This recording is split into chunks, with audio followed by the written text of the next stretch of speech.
All right, hey, I'm Tyler. I'm a political science major and a Spanish minor, and I'm studying the impact that Hispanic identity has on partisan identity and also vote choice. So Hispanics are a super important demographic group in the United States. They're the largest growing demographic currently, and they're situated primarily in California, Texas, Florida, a lot of key election states in the Sun Belt. And so what that means is that understanding how they vote and what factors influence them for voting are key in forming any sort of electoral strategy. And then I looked at a couple of factors that influence Hispanic identity. So generally speaking, first generation immigrants, when they enter the country, they don't adhere to a larger ethnic or geographic identity of Hispanic or Asian or whatever it may be. They're more likely to identify as Mexican or Cuban or whatever it may be, identify with the national identity. However, in the United States, as they're lumped together into one group and they face discrimination and they face political oppression or whatever it may be, they sort of coalesce with a larger group identity, and this influences how we vote, and we can measure the impact that has on their voting. Other factors also weaken that identity. So over time, subsequent generations of immigrants are more likely to associate with sort of the broader or more mainstream culture, although that does depend. There's research that shows further research is needed. I didn't look into this, but sometimes it may, sometimes subsequent generations may form unique subcultures within the United States. But broadly speaking, what we can measure is an impact. Second and third generation immigrants are less likely to vote like the first generation immigrants. And then a final factor is English proficiency. So generally, the more proficient you are in English, the more likely you are to be exposed to political media, whether print or visual or audio, that the rest of America is looking like. And so that has a socialization effect on your political views, so that you're more likely to vote like the general population instead of the specific group identity. So these measures of demographic change weaken group identity. And then finally, I looked at immigration policy. Immigration policy, if it's explicitly tied to racial or ethnic identities or national identities, it can in turn strengthen again those measures. And so what I ran was two models, OLS regression model and a multinomial model. So the first one, a regression model, is useful because you can compare a bunch of different factors and measure the effect they have on one variable, whether they shift that variable more in favor or more against that variable. And so in my first graphic, what I look at is on a scale from strong Democrat to strong Republican. The median Hispanic voter falls right here, sort of solidly in the blue area. You have a large number of strong Democrats, and it sort of tapers off, and then there's a few strong Republicans. But the median voter is right there, and that's their partisan identity. I then looked at a variety of factors, and those factors shift that identity in hypothetical voters either to the left or right. So someone with the highest level of discrimination that they face in their life, a very strong linked fate, they self-identify as Hispanic and they have low levels of English proficiency. As you can see, that shifts them over into the solidly blue area. And this model is including ideology, both measures of ideology, and that is important because ideology, generally speaking, whites out or washes out all the other factors. And so the fact that measures of identity are still statistically significant, even with ideology, means that they're having an actual impact on voting patterns and voting behavior.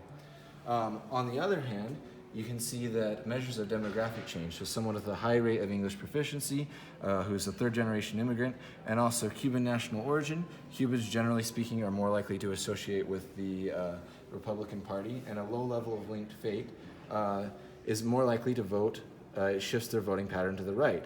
And when you combine demographic change with ideology, that shifts a hypothetical voter almost all the way to the lean Republican. So there's two important things that this means. Often on the news, you'll hear Democratic pundits saying, we got future elections in the bag. Hispanics are going to vote for us no matter what, and we really don't need to worry.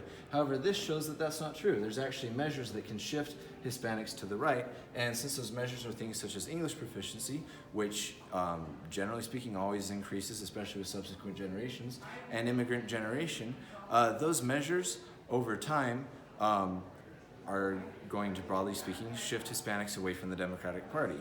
But on the other hand, you also hear Republican pundits on the news say Hispanics are generally speaking have strong moral values, strong family values, and they're more religious than the average person. And since that's what our party identity sort of associates with, then we can draw Hispanics towards us. I actually included those measures in, and they were not statistically significant. And so you can see there is a huge gap. Even with all this demographic change and ideology combined, it's not enough to shift voters all the way solidly into the Republican Party. So if you wanted to see a full realignment, you'll have to consider the Republican Party will need to identify other factors in order to strongly pull Hispanics into their camp. The next thing I looked at was a multinomial vote choice model. And so what a multinomial model allows you to do is compare different categories. So the first category is those who didn't vote at all, then those who chose to vote for Clinton, those who chose to vote for Trump, and those who voted for another candidate. This last category is a catch-all category. It includes Evan McMullin and Jill Stein, and anyone who may have voted for Sarah Palin in this election. Like, it's everyone in one category. So this doesn't have a lot of substantial meaning, but it is important to keep the rest of the model accurate. If the box is white, that means there is no statistically significant impact. So these measures had no impact on a voter choosing to vote for Clinton. If it's red, that means that this measure suppressed turnout. So a voter who with a strong level of national identity was more likely to not vote for Trump than to vote for Trump. And if it's green, that means that the individual is more likely to vote for that person than not vote, so encouraged turnout. As you can see, measures of Hispanic identity suppressed turnout among Trump. So Trump, because of his rhetoric and the things he was talking about in his campaign, people with high levels of national identity, Hispanic identity, and strong linked faith were not likely to turn out for Trump. However, since this is not statistically significant, that means these measures also had no effect on turnout for Clinton. So Hispanic voters were discouraged, not turning out for Trump, but they weren't mobilized or motivated to rally around Clinton. In the policies issues, Hispanics who were interested in granting citizenship obviously were driven away from Trump because he did not hold that policy, but they weren't mobilized. So not just in rhetoric, but also in substantive policy, Clinton failed to mobilize voters. And of course, as expected, Hispanics who want to identify and deport undocumented immigrants were less likely to turn out for Clinton and more likely to turn out for Trump. The last interesting thing this shows is that Cubans and South Americans, who generally speaking are more conservative, more likely to align with the Republican Party, didn't turn out. There was no turnout effect for either candidate. And so that defies expectation. You'd expect them to turn out for the Republicans.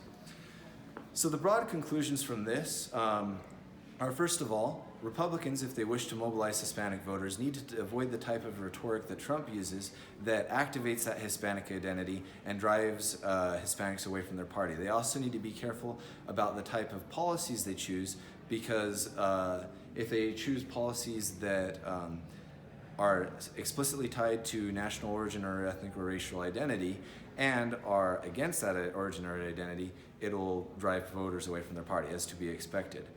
Perhaps more surprising is the finding that even though in a highly polarized electoral election cycle, with Trump having rhetoric that is very incendiary against Hispanics, Clinton failed to mobilize or draw people out to vote for her. So for Democrats, it's not enough to, you cannot merely rely on Hispanic identity or rely on Republican rhetoric. You also need to find mobilization strategies that will draw Hispanics to your cause. And so overall, those are my findings. I find that partisan identity is influenced by a variety of factors. However, more research is needed to find what factors fully pull people into the Republican Party.